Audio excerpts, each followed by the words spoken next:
Sa mga nagko-comment at nagpi-PM pa ng request for next episode, maraming salamat. Kalmahan nyo lang mga kuys, magagawan din natin lahat yan. Pero ngayong part 22 ng ating NBA Did You Know series, tuloy lang muna natin yung pagsagot sa mga questions sa comment section. Parang ito yung continuation ng part 20. O diba? Ang gulo na. Basta part 22 na to. Let's go!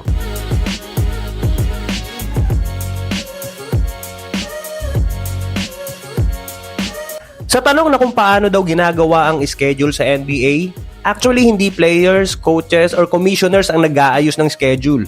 Meron talagang NBA scheduling team, mga eksperto na parang human calculator at computer programmer na pinagsama. Ang trabaho nila, ilagay sa calendar yung 82 games bawat team para walang conflict sa arena. Remember, may ibang sports na gumagamit ng arena at may concert pa minsan. Dapat walang sobrang back-to-back at patas ang travel time. Ginagamitan nila ng sobrang advanced na computer program para mag-run ng millions of possible schedules. Tapos, pinipili nila yung pinaka-fair. Halimbawa, bawal masyadong madami ang 4 games in 5 nights. Bawal din sunod-sunod na malayong biyahe. Tapos, sa kanila ima-manual para sa mga marquee match-ups para sa opening night, Christmas games o yung mga team na magandang storyline o rival teams. Syempre pinipili din nila kung anong laban ang ilalagay sa primetime at national TV. Kasi yun yung mga games na siguradong maraming manonood.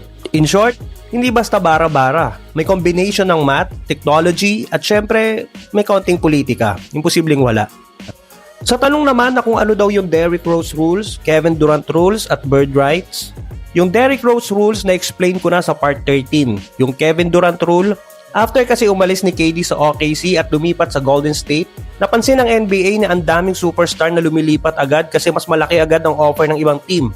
Kaya gumawa sila ng bagong rule na ang tawag ay Designated Veteran Player Extension. Yan talaga yung totoong tawag sa Kevin Durant rule. Ibig sabihin, kung may superstar ka, pwede mong bigyan ng supermax contract para di sila madaling maagaw ng ibang team. At yung original team lang ang pwedeng mag-offer nun. Habang sa ibang team, normal max contract lang ang pwede nilang i-offer. So magdadalawang isip yung superstar na umalis ng kanyang team. Ang bird rights naman, galing kay Larry Bird noong 80s. Ang rule na to, nagbibigay ng karapatan sa isang team na i-resign ang sarili nilang free agent kahit lumampas na sila sa salary cap. So halimbawa, kung masyadong mahal na ang salary ng player pero gusto ng team na i-keep siya, pwede pa rin nila i-extend kahit technically puno na ang salary cap nila. Yan ang dahilan kung bakit minsan parang imposible na nagkakasya ang lahat ng sweldo sa isang team. Kasi nga, merong bird rights yung ibang player. Iba kasi naiisip ng Pinoy pag bird eh. Next, bakit daw naban ang Cream City jersey ng Milwaukee Bucks? Nagagalit na si Kuis. Actually, noong ginagamit ng Milwaukee yung cream-colored uniform nila, nagkaproblema sa digital ads na pinapakita sa TV dahil halos kapareho ng kulay ng jersey yung sahig ng court at sa virtual graphics. Nagmumukhang naglalaho o nagpipixelate yung katawan ng players kapag tumapat sila sa ads. Parang naka-green screen tapos nawawala yung parte ng katawan nila sa broadcast. Kaya inutos ng NBA na hindi na pwedeng gamitin yung Cream City jersey. Hindi dahil sa pangalan, kundi dahil sa technical glitch sa TV coverage. May comment din na gusto niya daw maging NBA player kaso di daw siya magaling mag-English. Paano daw yon? Aray ko. Imagine mo si coach todo drawing ng play, ang daming sinasabi tapos tango ka lang ng tango. But anyway, pwede naman. Mas mahirap pa nga yung ibang nation kumpara sa atin. Remember si Yao Ming and even Luka Doncic and Giannis. At madami pang player ang hindi magaling sa English. Pero habang tumatagal, natututunan naman. At isa pa, may support system ang NBA para sa non-American players. Pwede sila magbigay ng interpreter para sa interviews, translators at mga English lessons. At even yung teammates ay handa tumulong para mahasa ka. Tsaka sa kanila, wala silang pake kung wrong Graham ka. Dito lang naman sa Pinas, pag may mali ka sa grammar, trending ka. Alright.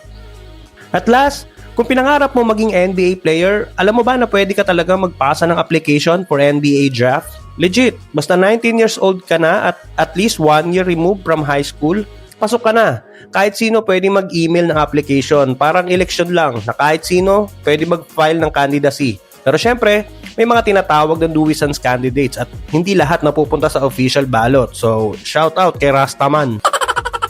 Ganon din sa NBA. Tatanggapin nila yung application mo at ang totoo, libo-libo ang pumapasok na raw applications taon-taon. Pero yung mapasama ka sa official early entry list pagkatapos ng filtering, doon nagiging madugo.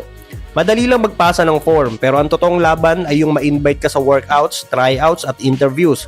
So in short, oo, kahit sino pwede mag-apply, pero hindi ibig sabihin nun, automatic na may chance ka agad ma-draft.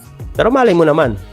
So yun, sa susunod naman yung iba, salamat sa mga likes and comments, nababasa ko lahat yan, at palambing na din ang ating YouTube channel, Orange Slam PH, para updated ka sa mga susunod pang NBA kwentuhan.